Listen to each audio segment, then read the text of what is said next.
Welcome to the Golden Mike podcast, where personal growth simply isn't enough. I'm your host, Mark Cordone, a positive psychology coach, a do-gooder from the island of misfit toys who founded the Joy Revolution. Each week I'll wrap with an extraordinary guest doing extraordinary things through their own revolutionary work to talk about the ups, downs, and all-arounds of life. It's my mission to provoke and empower you through increased joy and inspire you to spark your own revolution to change history for the better. Welcome to the most serious happiness podcast in this multiverse. Welcome to the Golden Mike podcast.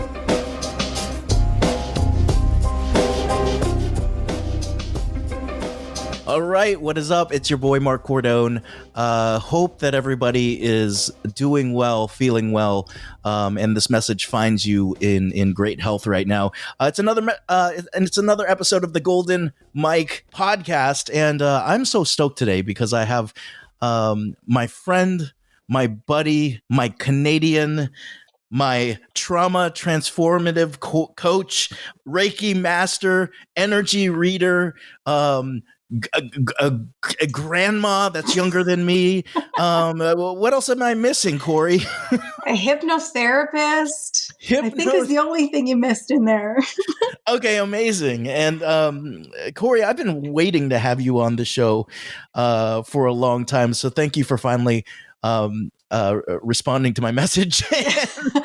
I've been dying to do this with you. This is going to be fun. Yeah, rock and roll. Fun. So, so many freaking things to talk about, from energy to mental health, relationships, all this good stuff, and your life. That's the big part of the Golden Mike podcast is really going into your life. I've had the honor of knowing a few parts of your life, but I really want to take a deep dive into that today. Now, for those of you who are tuning in, you can look in the show notes. You can look at all of her websites. You can look at all of the good freebies that she's offering right now. You can see her Twitter, her Facebook. And I just want to move past all of that and just get right into your story, if that's cool, Corrie. Totally cool. Let's do it. Okay, so born in Hamilton, Ontario, right? Hamilton, Ontario, yeah. Yeah, that sounds like you're very fond of Hamilton. You know what? It's interesting because when I first moved to St. Catharines, Hamilton was like home for me, right? And so everything was like every day I would drive to Hamilton every single day, even though I lived in St. Catharines. I would go to the doctors in Hamilton. I would go to the grocery store practically in Hamilton. I would drive back there because everything that I knew was in Hamilton. I was born and raised in Hamilton. So there's parts of me that I do love it. But now I would say, like, if you ask me where home is in St. Catharines now. How long did it take you to like actually do the transfer over to Hamilton, not from Hamilton, but to St. Catharines, and actually feel like it was home? Because it sounded like you were physically in St. Catharines, but mentally you were still in Hamilton. Totally. When I moved to St. Catharines, I was 35.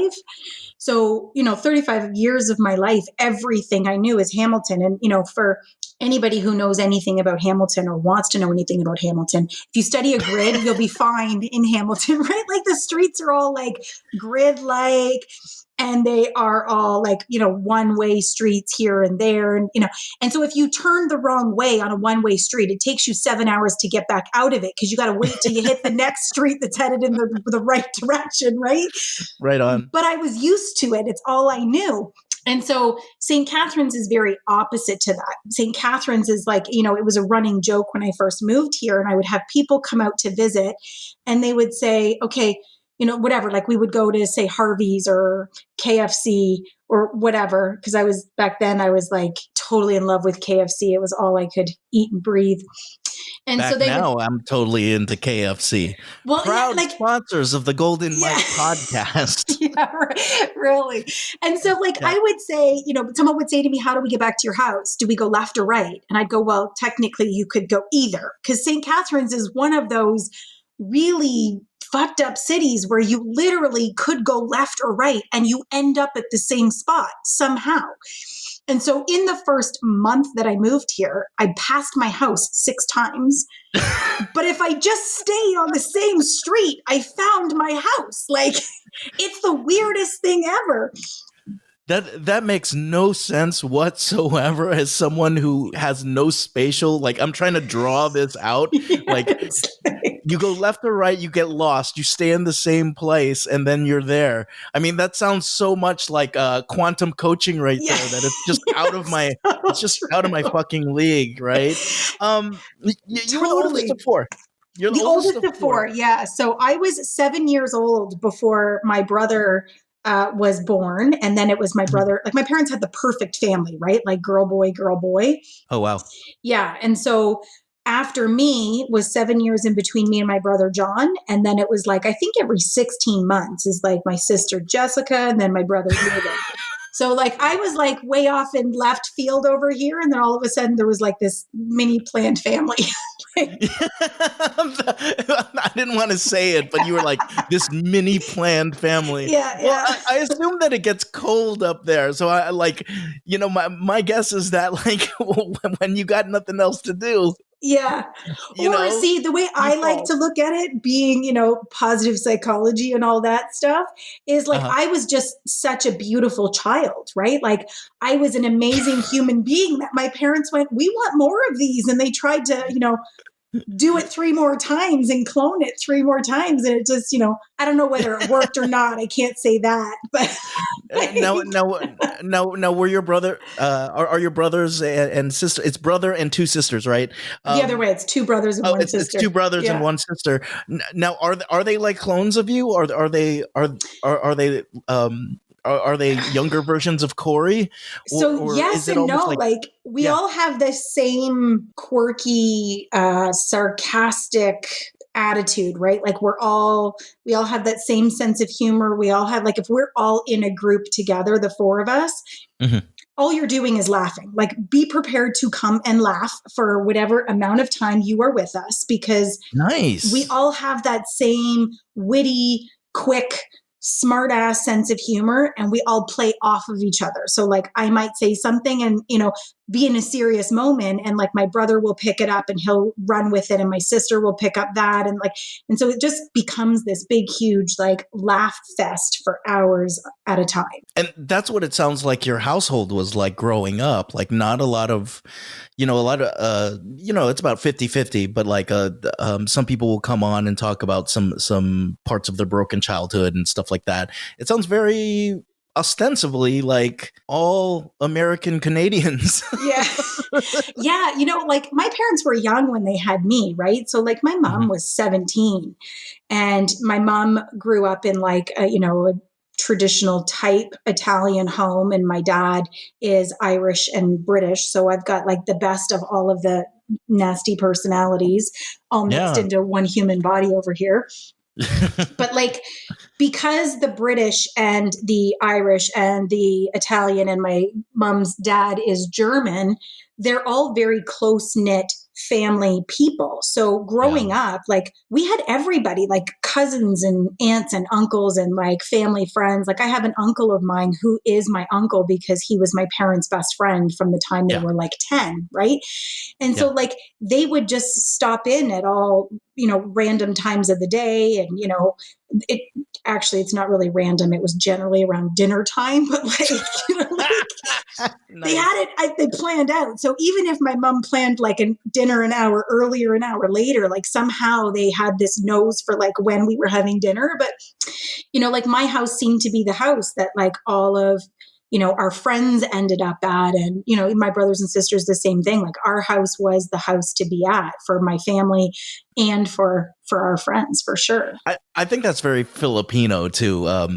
Like, we call it our barkada, or we don't make a distinction between your blood uncles and the uncles that you just called uncles, right? Who are probably just people in proximity that become family, right? Yeah. And I love that about growing up, is that, you know, my cousin, who wasn't really my cousin, would come back from college, wouldn't even ring the doorbell, Yeah. come right into the fridge and eat our cold pizza before going to his actual house Right. when he came back. It was very much like a sitcom. Now, also at the same time, I don't want to fast forward this way too much, but like trauma, transformation, energy reader. I mean, that's, in many ways, when you're talking about that, I'm not making the connection there. And maybe it was later on in life, right? But So like, I didn't make that connection really mhm. until I was probably about 36, I would say. So Oh, like wow. now looking back, right? Like I can see a series of events and a series of people and places and things, I kind of sound like I did like the, whatever it is, the lions and tigers and bears. Oh my. Oh, my.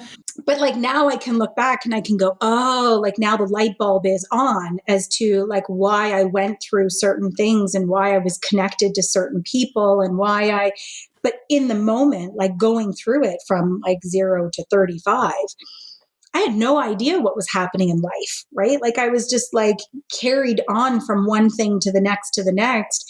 And the only, I would say, real thing for me that was a traditional, I guess, constant was that nagging feeling that there's got to be more out there than this. Like, this can't be it. If I died tomorrow, this is shit. Like, what is happening right now?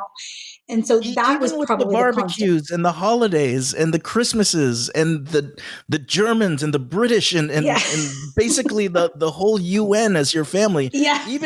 Even that early, you were feeling that? Yeah.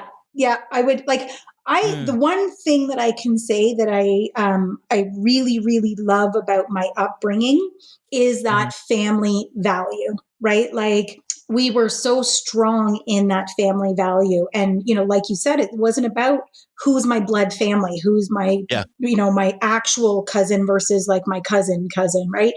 And so it was that closeness, it was that acceptance of like all people for all things. And my parents they themselves didn't have a great upbringing. And so what they did is they kind of, what did they not like about theirs, which I think is, traditional parenting, right? Like, what do I like and what do I not? And so my parents really carried that through into, how they raised us. And that family environment was like, that was the key. That was the one value that they made sure we had. And so, there were, aunts and uncles and cousins that were going through, they didn't have the life that we had, right? They had, sexual traumas and neglect issues and abuse issues. And, they were, starvation stuff. And we didn't have that in our home. So although I seen it, I wasn't exposed to it from like it's in my home and it's right here and it's right now, right? We didn't have any of that. And so I still always had that feeling of like, what is happening? Like, why is this what it is? And there's got to be more out there than just this, even though what I experienced in my own physical home was still, great. I always had that feeling of there's got to be more. There's got to be something else. Now this could have been something that happened later in your life, but I've often heard of between the ages of being born to around 7. Especially a lot of energy workers and folks helping with trauma, there will often be like the first wound that a child experiences. In retrospect, was the wound actually you looking around and seeing that like there's a lot of people around me suffering, or was the wound something that you felt on yourself? That I'm not really sure. Like, and you don't even have to agree with that stuff, because like I totally, so a big part of what I do as a Mhm, coach is like that, finding that limiting belief that, or mhm, multiple limiting beliefs that are stopping you from moving forward in life, but they are created from, 0 to 8, essentially, right? We're like little okay. human sponges. And so we just take it all in. I was a solo child between 0 and 7. So I don't really remember. I mean, I Mm, was like the light of all the humans' worlds around me. Like I have, mhm, like I said, uncles and aunts that were just friends of my parents. And so even though my parents were young, my mom was 17, my dad was 20, I was like the child for the pack. And so everybody kind of had a hand in raising me, and everybody would, I got the attention of all the people in those years. So I don't know, for me, I can't pinpoint and go, okay, there was this thing. yeah. As far as like energy work and like my introduction that I can remember into like the woo world, so to speak, I was, I think, 13 or 14 before I can actually place like a specific, this thing happened. And that Now, was, was 13 or 14 when you sort of dropped out of high school and you met the person that you met there at that no, time? so that was, so I Okay. think I was, God, how old was I? 15. So what are Okay. you in grade 11, I think, 11 or No 12, clue. grade 11. I think. No clue. I Don't was, know when how I the dropped out of high education school, I system in was like Canada that. works. I was a nerd when I was a kid, and a nerd in the traditional, like, I was so focused on school. I was like the straight A student. I was in all the groups and all the, like, I did track and I did volleyball and I did, like, I was the teacher's pet, right? Like, I was Sure. the know it all of all the things school. No, you weren't the know-it-all I person, were was. you? But I was like, Ah, I was the nice know it all, like not the nerdy know it all that rubs it in your face that they know it all, but like I was friends with all the people and I was friends with all the teachers and I was, on all the teams and did all the sports and everything that I could be a part of. Like I was in like a dirty shirt. And until grade 12, and grade 12 is, was kind of the thing for me. I was 2 credits shy of my grade 12 diploma when I dropped out of high school. and what was the reason you dropped out? My relationship. So I had met a guy at that time, Mhm, was 14 years older than I was. mhm. And I was like stunned, I think, that this human being 14 years older than I was paying attention to me and watching what I did and watching who I was and like thought I was pretty and thought I was great Wait, and wait, wait. This guy was 14 years older? 14 years older than I was. Yes. Okay. And so Okay. when I was Aren't 15, there like aren't there laws around that shit? there is definitely What are laws you, around that. Quakers? I know. And so I was like, I thought this was the greatest thing, back in the beginning. I was like, oh my God, this is great. Like, he drives and he wants to drive me to school. And then it became this, um, sneaky kind of, and I think abuse typically follows this same pattern of like, it's tricky in the beginning because it was like, oh, you're too good for me and you're too pretty for me and you're going to find guys your age. And, he would drive by my school. And if I was standing outside during smoke breaks with friends, then, I'd get in trouble. So then I stopped standing outside. And then he would be like, well, why didn't I see you outside? Were you really at school? And so it just Yowzers. became like slowly, and it wasn't like I didn't really notice it was happening per se. Like I just thought, I was being a good girlfriend and I was just not doing the things that upset my boyfriend, right? Now, where was your family in all this?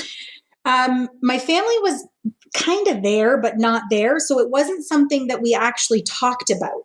And, in hindsight, it's because it was illegal. Like you can't date I somebody was gonna 14 say, I years was like, younger. Like, it wasn't something you talked about in your tight ass family that you were dating someone 14 years older yeah, than you no, who was driving by school. he would pick me up. Like I would leave for school in the morning and he would pick me up around the corner and he would drive me to school. And I wasn't allowed to tell my parents and I wasn't allowed. And so he would do it from the perspective of like, we can't be together if you do this. And like, I really love you and I want to be with you. So for now, we just have to just keep it quiet. Yeah. And so, I was like, oh, okay, well, it makes sense to me. That's fine. I was book smart. I wasn't really street smart at this point. Like I was, so I thought it sounded okay. Like, okay, that sounds reasonable. You're 14 years older than I am. My parents are probably not going to like this. Yeah. And they didn't, right? Like when my parents found out, like, I think, my dad went insane. My mom cried a lot. And my family was like, what are you doing? Like you cannot do this. This cannot happen. So but I was independent. I went, yeah, okay, whatever. So this wasn't something in which he tried to sneak into the family and be a part of the family, was it? So kind of. He came around my family, and he was. And by the way, that's like kind of the same age as your mom. Yeah. Right? Yeah. So this guy was introduced to me because when before I was born, or when I was like, sperm or whatever, like he knew my family and knew my parents' friends and stuff. Like he knew of people. Okay. And so when he started coming back around, it was more about like, yes, him and I were like, he would drive me to school and he was driving by my school and all of these crazy behaviors. But from my family's perspective, he was just this guy that they knew when they were younger that all of a sudden just showed up. And he was like, and like I said, my family was that typical family where like door was open. So anybody could come in. It made it really easy for someone like that to 100%. 100%. Okay. And I remember there was a time actually where I was sitting at my dining room table and I was talking to a friend of mine because, like I said, I was always a social person. So I had, guy friends and girlfriends. And to me, they were all just friends. There was no distinction between like you're a boy and you're a girl. Yeah. And I was talking to a friend of mine who was a boy on the phone, and he kept this guy that I was kind of seeing or whatever was saying to my parents, like, you're going to allow this? You're going to allow her to talk to boys? Like, she can't be talking to boys. Like, what's wrong with this? And I remember at the time it became this episode where he actually picked up my dad and slammed my dad on the floor. And it was like, it happened so fast that like I was kind of standing there and I was completely stunned about like this whole thing. And later on, my mom had, kicked him out of the house and said, don't come back here. And, later on that night, he came back and apologized to my parents and said, like, I'm really sorry. And I got out of hand and I was just having a bad day or like, whatever at the time that he said. But then he came to me and said to me, do you see what will happen? You ever defy me again, and this is what's going to happen to your family. Wow. So I remember that moment in my life where I was like, holy shit, I'm stuck. Like now I don't know how to get out of this. I don't know how to stop this. I don't know how to turn this around. I truly didn't, I was lost because I was like, now I know what I don't want, and this isn't what I want. And yet I was horrified that he would do something to my family. And so I stayed for, I think it was like 2.5 years after that, because I was absolutely horrified that if I didn't, my family was going to pay the price. Now, was it a typical pattern of where it's like, oh my God, he's so great, I think he's going to turn it around this time, and then it just gets worse and worse and worse? Yeah. Or was he just a monster for... No, sorry. I would say... No, yeah. Sorry. Dude, slammed your pops, man. No, like there were these moments of like, I don't want to do this. But, and it was always... It's funny because when I look back and, when I'm talking to people about like, the typical patterns per se of like abuse, right? I wasn't abused because I didn't clean the house or didn't do the dishes or didn't like all of these things that typical relationships follow this, like I didn't do this, so I set him off.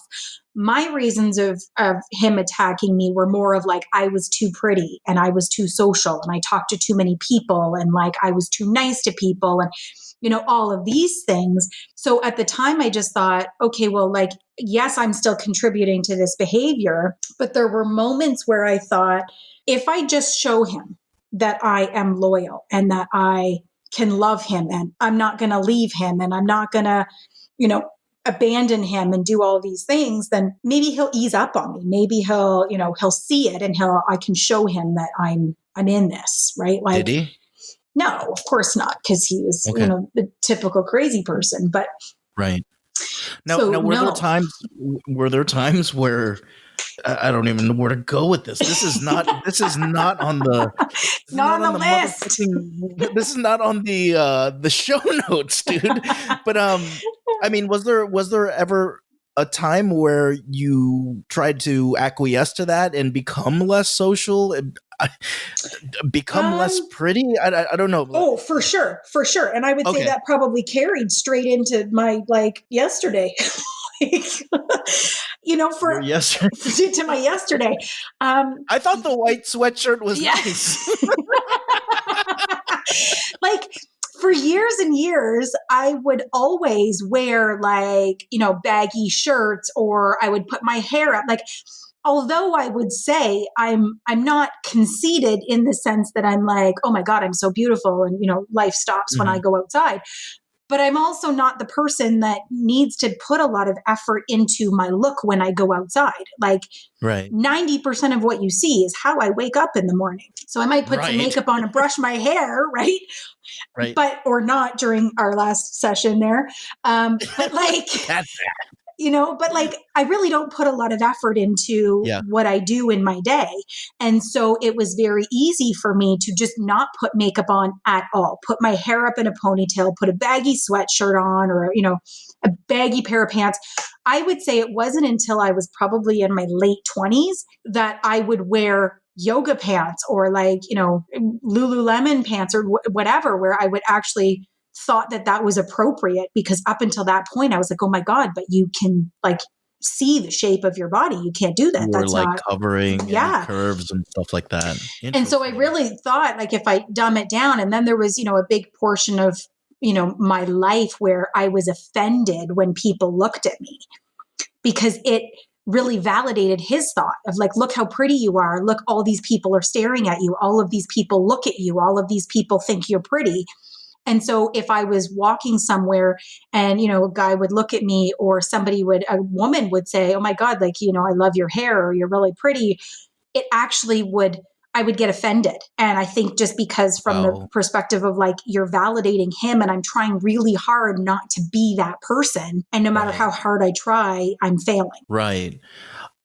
At what point were you like, it's fucking time to get out? I think the moment he body slammed my dad, I think I was there. But there were moments where I thought I can make it better. And if I just change my behavior, then he'll change his. And then it will be great. And I mean, he has a whole backstory, now as an adult, as we know, everybody, right? Hurt people, right? So he had a backstory as well. And so I just thought if I can just show him that I'm not his backstory, then maybe this will be different. Maybe life will be different. And then I realized he was an addict, and he had his, other than mental health issues, he had addiction problems. And so, this that guy he hid behind you. Yeah. Okay. And so when I was, like I said, I was school smart, but not street smart. So when I was, up until till I was 18, I really, truly didn't believe drugs were real. I thought they were in the movies. I didn't think cocaine was real. I didn't think crack was real. Heroin didn't exist. These things weren't real. Have you been around Hamilton? I know. And, which would show you how much of the city I really didn't see clearly.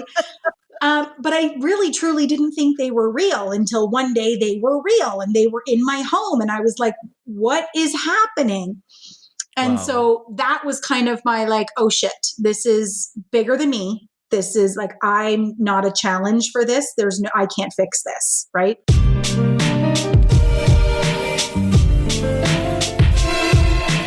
Hey, it's Mark. I hope you're digging the Golden Mike podcast. If you have or are just starting your own revolution fueled by joy, there's a site I created for you.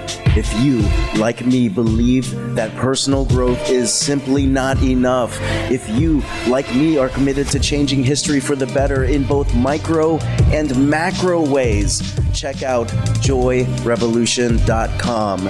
In there, you'll find an archive of our over 200 Golden Mike Live Facebook shows, and of course, our podcast that you're currently listening to. Check out the blogs highlighting how positive psychology and joy theory apply to your everyday life. There's even some cool clips from our Joy Revolution course geared towards influencers, speakers, writers, and change agents. It's all there. Go to joyrevolution.com. That's joyrevolution.com. Let's get back to the episode.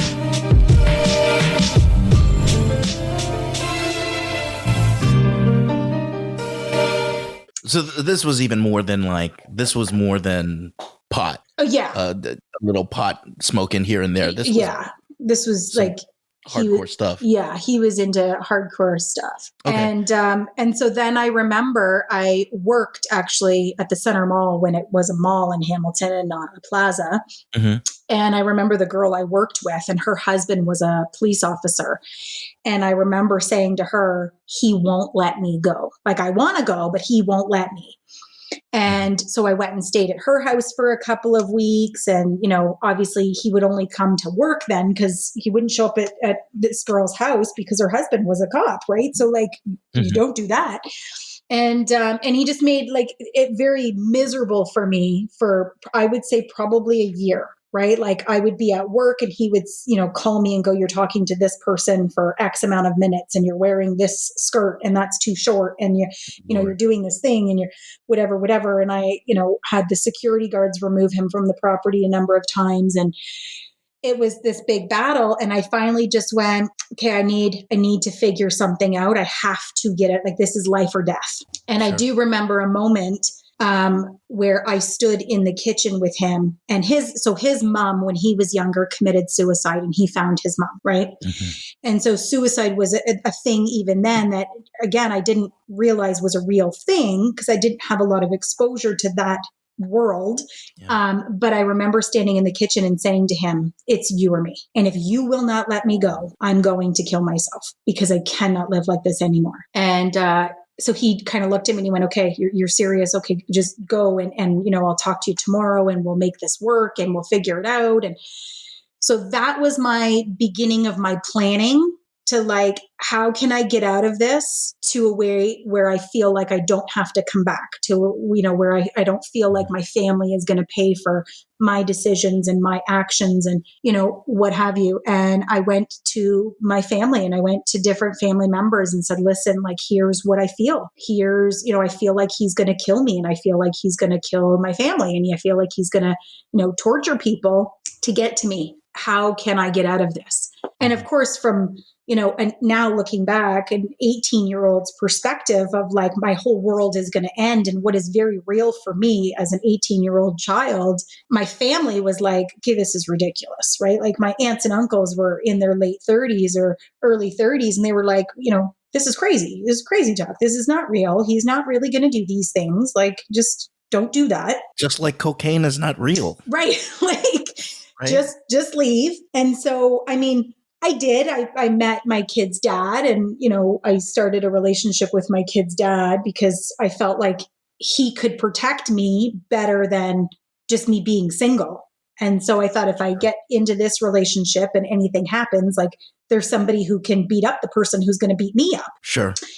No, I just got to ask, how old is this guy? This kid's dad?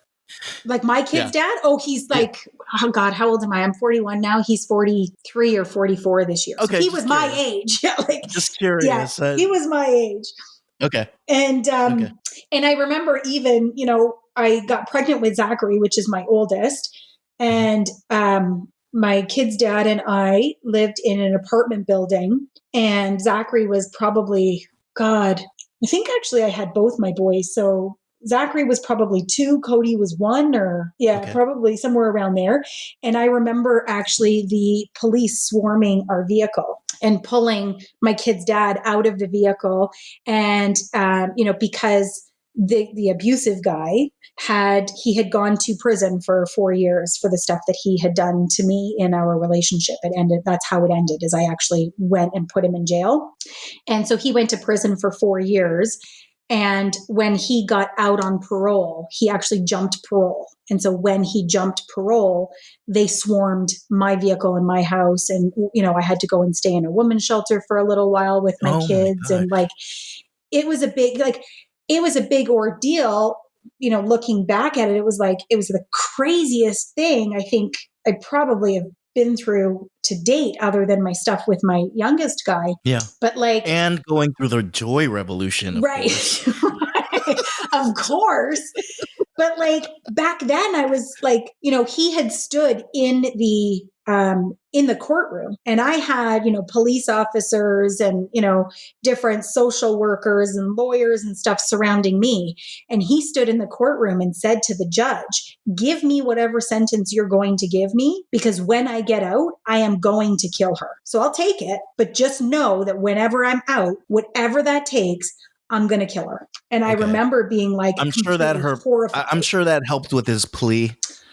Oh, well, it didn't, because they still accepted a plea from him. And like afterwards, they said to me, we shouldn't have done that. We shouldn't have accepted what we did. And hindsight being 2020, right? What's going on in Canada?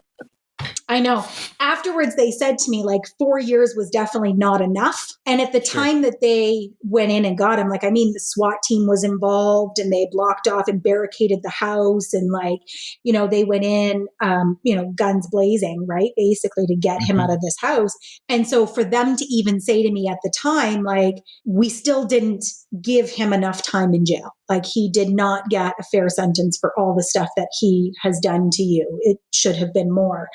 I think was the only validation I needed. I needed somebody to be able to hear that, like, it isn't me, that I wasn't the bad person here. I did everything that I could have done, that I should have done. And that for me was validation that he was the bad guy and not me. So obviously we can be going back and forth about judging this guy,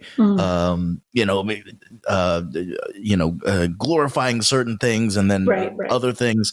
But I think just to look at the opportunity out of all of this and in your timeline, like, what do you see as being the biggest gift that came out of all this shit show? It's interesting because I truly believe in with all seriousness, had I not have gone through that relationship, I would not have been prepared to deal with my son. I would not have known anything about drugs and suicide and mental health issues and the strength, because the strength that it takes to come out of an abusive relationship, whether it is like an emotionally abusive or mentally abusive or like a full-on physical beatdown, the strength that it takes for a human being to come out of that. Because I don't think it's, just a woman or just a man. I think, both sexes can be in massively abusive and traumatic relationships. Sure. The amount of strength it takes to come out of that, the amount of determination and the amount of resilience, I think that it takes, really truly set me up for being able to deal with my son and his issues when he was going through his mental health struggles. Okay. Because I remember, saying to my son, I had a man, like this guy who was 14 years older than me. If you picture, I, at the time, was this 16-year-old, 90-pound, little girl, like this little Barbie doll, blonde hair, blue eyes, tiny little person. He was a roofer. He was 260 pounds and in the best shape of his life. And so I remember saying to my son, I have already been where a man 260 pounds beat the shit out of me. There is nothing you can do to me that I'm not going to walk away from. So I'm in this for the long haul. Like it or not, we're going to get through this together. And no matter how hard you push and no matter how hard you try, everything you're going to try has already been done to me on some level. So get over yourself. Wow. Don't speak to me like that in the Joy Revolution. That's scary. I pee-peed myself a little bit. Now the son that we're talking about, is it all right if we name say him? which one? Yeah, Cody. Yeah, it was Cody. And at what point did you realize that maybe, whoa, Cody is not going in the direction that I, as a mother, thought that he would be going in? Oh, he's in a different part of Hamilton again, which I've seen before, you know, and there are some signs here. Like, at what point was that? So I think there were becoming clear. Little kind of moments along the way. So if I talk about comparing my children, which I, obviously don't like to do, but Cody was very social when he was a child. Like, he was the kid that I dropped off at school and he was like, ciao, mom, see you later. And off he went. And Zachary was like the death grip. And, like I remember even there was one day I dropped him off at school and like 10 minutes later, the teacher called me back and he came in one door, ran through the school and out the other. And he's like running down the street. You've got to come get him, right? Yeah, that was Zachary. And so Zachary had a hard time. Like, there were times where I'd have to go in his class and I'd sit in his class and, take the attendance down to the office and then not come back. And he would stay for the day. And it was difficult transitioning Zachary into school. Cody didn't have that problem. Like Cody loved being at school. Cody loved being around people. Cody had like the best little friends in the whole wide world. And Cody was invited to all the birthday parties with, he was like this little mini popular person. Right. And so there were times where like I would get a call going, something's not right with him today. Like he was acting out in class and it's against Cody's traditional behavior. And so at the time, like throwing shit around or being defiant? Well, just like being defiant and like would tell the teachers no, or would be like super loud in class and like, stuff like that. Right. And at the time, Cody's dad and I were going through a really messy court, stuff. And so I kind of just chalked it up to that. And I just thought, okay, obviously he's feeling it. And, this is like my problem. And I did this. And, his dad and I really need to get our shit together. And we need to knock it all off. And it just, over time would get a little bit worse and a little bit worse. And, then it was like, okay, is there, a social worker or something in the school that can talk to him? Is there, maybe I can take him to the doctor and talk to him, because it's like, it's a me problem that my son is picking up on. Right. Now, what stage of life was this in for Cody? So he was 8 to 10, I would say. Mm-hmm. Mm-hmm. And you were, if I had this right, you were taking it on yourself. Yeah. This is Corrie's energy that my son is picking up on. It's not him, it's me. Right. Yeah. Gotcha. Yeah. And so it was, how can I get my son the help that he needs while I'm trying to get my shit together? Right. Sure. And so it was difficult because, to this day, right, if you ask my kid's dad, like I was the asshole. And if you ask me, he's the asshole. Like we still don't agree. And we get along great now. Like we talk now and we can sit on the same acreage of land and laugh and communicate and have, right? Like we can have a normal human conversation today, but it took us a long time to get there. And yet we still... It's because you needed to come to the conclusion that you both were assholes. Right. Absolutely. Right. And so I think it probably took me till Cody was around, I would say 12, before I went, okay, this is a little bit more than that. And I had already moved to St. Catharines because I thought, my kids were getting into trouble in Hamilton. And so if I, take them out of Hamilton and move them to another city, he's got a 50-50 shot of making it. And maybe the 50-50 will be enough for him to make the right decision. Right. Wow. That's a motherfucking coin flip. That had to be a lot of stress on you. Huge. And so, going back to your original question of like, how long did it take me to really feel like St. Catharines was home? Probably 2 years. Because the first year that I was here, I was like, I really resented the fact that I had to give up my home. Like my everything was in Hamilton. Yeah. And so I had to move away from my friends and my family and everything that I knew and outside of my comfort zone to come here just to give my kids a better chance, just to give my kids a better life. And of course, they didn't want it. So they were like rebelling to all hell. Yeah. And I remember calling their dad. And, at the time, their dad and I could not communicate even, over a cup of sugar for, to save the world. On an acre of land. On 12 acres of land, never mind one. Like we could not get it together. And I remember him handing off, as soon as he heard my voice, he handed off the phone to his wife. And up to that point, I had been very adamant in like, I didn't have children with you. I'm not going to communicate with you. Like he can, be a big boy, put his big boy pants on and communicate with me for the sake of our children. And so when he handed her the phone, I remember saying to her, I don't care which one of you I get. This is beyond that. I just need you guys to be on the same page as me for the sake of my son. Yeah. And What she did she was say? great. What can we do?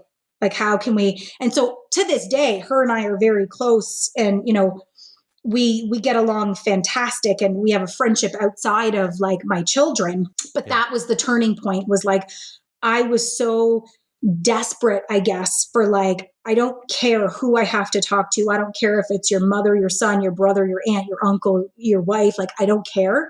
My son needs help because this is outside of you and I now. And we it need was to total surrender. Out. Yeah. Yeah. Okay. Completely. So we're talking to your baby daddy wife now. Mm-hmm. The sugar is being passed in some metaphorical standpoint. Yeah. Now, still 12 years old. My God, he's so young. Yeah. Right. What was this looking like now in terms of the story arc of this? Was chaos. This something utter chaos? Okay, because I thought this would be the beginning of okay, I've got some champions on my side. Okay. Oh no, we're still like 4.5 years from that. Like, okay. Yeah, like it was utter chaos, right? Like I would leave for work in the morning and he would not go to the bus stop. And then the teachers would come to the house and bribe him with bagels. Like at that point, my child was very food oriented, right? So it was like, if you come to school, I will buy you a bagel and a chocolate milk. And Cody would go, okay. Or he would go, nope, not doing that today. Depending on the mood he was like in. Me right now. Yeah. That's how they get me to do these golden mics. Yeah, exactly. Here's some cookies.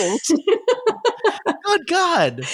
And like even, my kids were in baseball, right? And so I remember showing up at baseball and some of the other parents would be like, Cody, if you hit a home run or you hit a grand slam and I'll bring you French fries. And he'd be like, okay. Because he was like a killer baseball player, right? But he was totally motivated by food. You offer that kid to this day, you offer him food and he will mow your lawn if you give him banana bread. Like, that's amazing. It's like the mental health goes away when you turn him into Homer Simpson.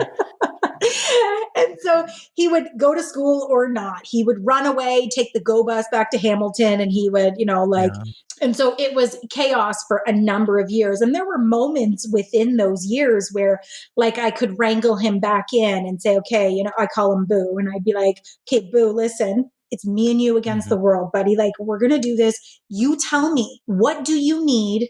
And I'm all over it. I will move heaven, earth, hell, the stars, the moon. I don't care. I will move it all to get you what you want. What is it that you want? What do you need right now?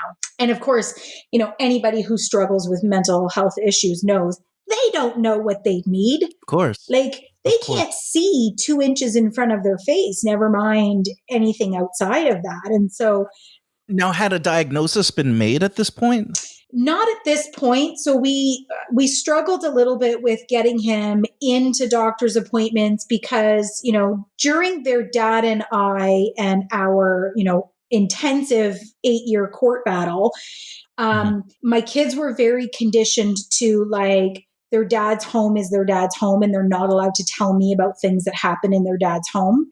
And so if they would say, oh, when we were at dad's house, we did this, or we found this, or we, dad yelled at us, or dad made us do chores, or, whatever, then there was a consequence to that. And, they would get in trouble, and, what trouble they got into, like, who knows? They're children. So maybe they exaggerated, maybe they didn't, but like, there was always, to them, there was a consequence. And so my kids learned at a very early age, like, don't tell your secrets to anybody. And so they'll now take a child with mental health issues and say, hey, by the way, you should tell all your secrets to this psychiatrist and they're going to help you. My kid went, fuck no. I'm not telling anybody anything. A person in a tie or a dress holding a clipboard, very intimidating to an adult, much less a teenager, right?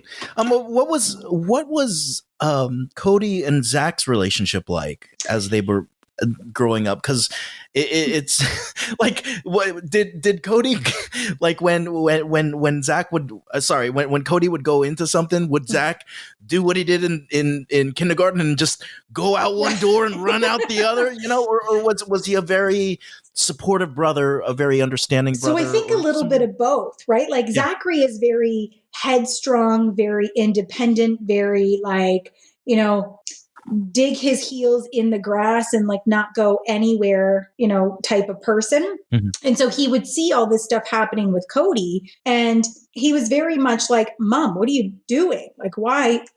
He can throw this fit and like smash a skateboard through the wall, and you're just going to stand there and look at him like, wow. Why don't you do something to this child? Why don't you like get control of your child?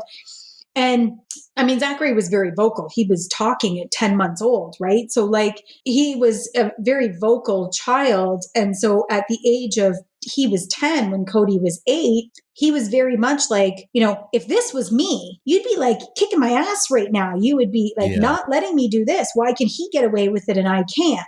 And so he was very much like, I love my brother. And they were very close as like two humans could possibly be. Like they grew up and, they almost grew up they're only 16 months apart. So they almost grew up as twins, right? Yeah. Where it was like them against me. To this day, right? My kids were in French immersion. To this day, if they want to tell each other a secret, they speak French. They don't speak English, and they don't realize like there are other people in the world who can speak French too. Like the other side of Canada. Yeah. And so like I can understand it. And so some stuff I can understand what they're saying. I just can't speak it back to them. Right. So, but like if they want to keep something from me, they'll talk to each other in French. Like they have this secret language, right? They don't realize it's not so secret. Like French is like, the other language of Canada. Like there's English and there's French. It's not this made up language between my children. And so, there's something interesting and it's an observation with a bent of judgment on it. So I wholly own whatever invisible perspective that I'm putting on this right now, but like I'm seeing a whole lot of resentment going on. Oh, for sure. Like Zachary would love his brother, right? Yeah. Like completely, totally loved his brother, and yet went, what the hell? This little body is like demon possessed, and he's getting away with things that I would never do. And like. So there was a little bit of this struggle, I think, within Zachary of like, I love you, but I hate you. Sure. And how much of this, like when he's like, you could get, if this were me, that would be my head through the wall, not the skateboard. Right. Yeah. How much of this was him trying to communicate as best as he could, like, Mom, I'm seeing a fixer energy in you right now that's not going to work with the mental health. Yeah. Right. And again, that's my perspective, but in many ways, like, did you feel like at the time or in retrospect that you were sort of at the mercy of fixer energy? Oh, completely. Mm-hmm. At that time, I think I just thought like, this isn't going to work. Like I could talk logic to Zachary, right? Like I could say to him, listen, if you do A, then B will happen and you'll get C. Don't do that. And he'd go, oh yeah, okay, that makes sense. I'm not doing it. And I could do this to him from an early, like 2, and he would get it. I'd say like, if you throw the cushions over the back of the couch and you jump off the cushions like you're Superman, you will break your ankle. And he'd go, oh, okay. Well, I'm not going to do that then. Whereas Cody would go, oh, that sounds fun. Let's try that. Right. Let's do it. And so, in hindsight, I could see how for Cody, like, consequence didn't seem to be, there was a break in like, if I do, then I get, and he didn't really have a way to put those things together. Sure. And so I just thought the things that are traditional that will work with Zachary, yes, Zachary, you're right. If this was you, I would be able to just say, hey, Zachary, don't do that. You're being crazy. And you would stop, but that's not working. And so I kind of felt like at a loss of, I don't know what to do. And I'm just going to wing it from moment to moment and day by day of like, what's going to work today may not work tomorrow. And, nothing's working right now. Right. Now, and how much of this, right, like when this was going down was how much of this that's not a question. How supportive was your family around all of this right now? Because this is their grandkid, this is their nephew, this is their daughter, going through this right now. I think my family was very much like Zachary, right? In that, like, okay, Corrie, you got to do something. You got to put your foot down. Like, you stop being so wishy-washy. Stop being so, like, lenient. And you got to do this and you got to do that. But very much like, oh my God, this, there's this human who's having these struggles, and like, what can we do and how can we help him? And, especially my siblings, right? Like my siblings and I think if you put us all in one room, we merge into one person. Like there is no separation between me and my two brothers and my sister. Like we're all one. When one hurts, right, all four hurts. When we laugh, all four laugh. And so being that I was in this like internal turmoil and chaos of like, how can I help my child? My family really felt it. But being on the outside of it also went, you got to do something. Like, you got to get it together. You got to, like, what you're doing isn't working. And so there was this back and forth, also, very much like Zachary was thinking of like this, I love you, but like, what the fuck? Like, what are you doing? What is happening right now? Your house is chaos.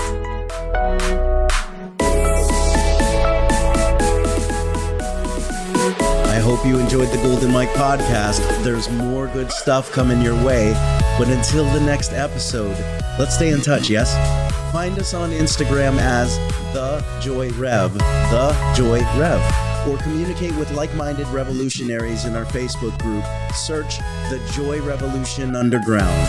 And of course, don't forget to check out the classes, articles, blogs, and some serious fun at joyrevolution.com. That's joyrevolution.com. Now, until then, what will you do to change history for the better?